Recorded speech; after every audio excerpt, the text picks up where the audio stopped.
Africa runs on energy. Fuel powers transport, industry, food supply, entire economies. And right now, that system is under pressure because of one narrow stretch of water, the Strait of Hormuz.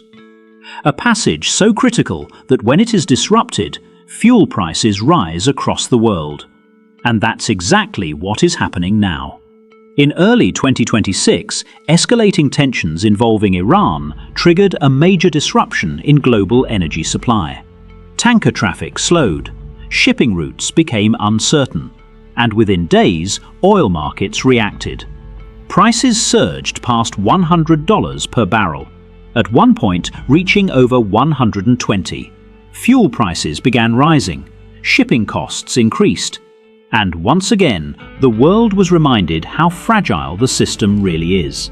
To understand why this matters, you need to understand the Strait of Hormuz. Every day, millions of barrels of oil pass through this single corridor. A significant share of global oil trade depends on it.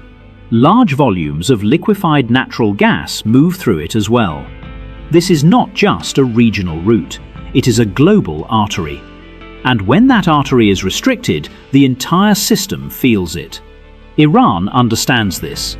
Disrupting the strait is not just a military action, it is economic leverage. By limiting access, supply drops, prices rise, and pressure spreads across global markets. Even the risk of disruption is enough. Markets react to uncertainty, not just reality.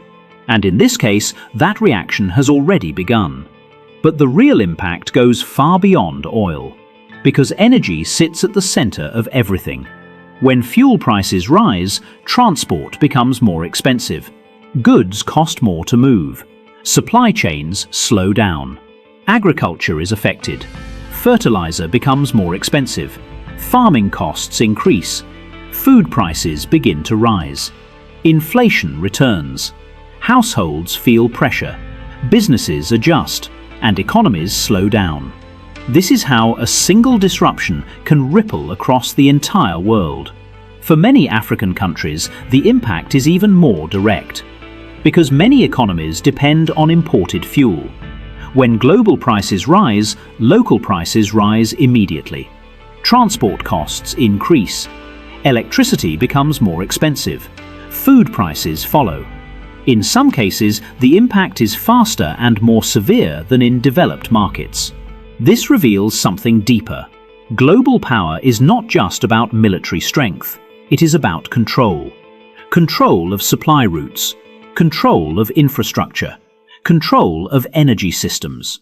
Iran does not need to dominate globally. It only needs to influence a critical choke point. Because choke points amplify power. They turn geography into leverage.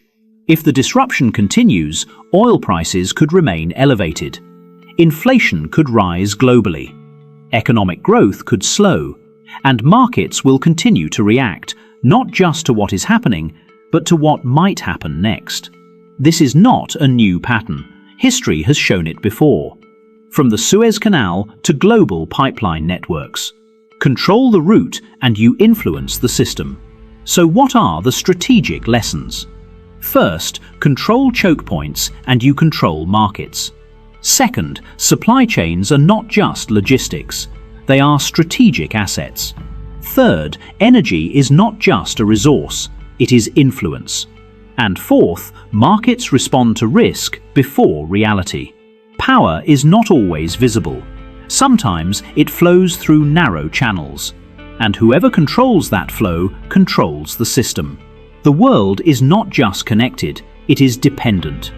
And in that dependency, power emerges. This is black gold intelligence. Study power, build accordingly.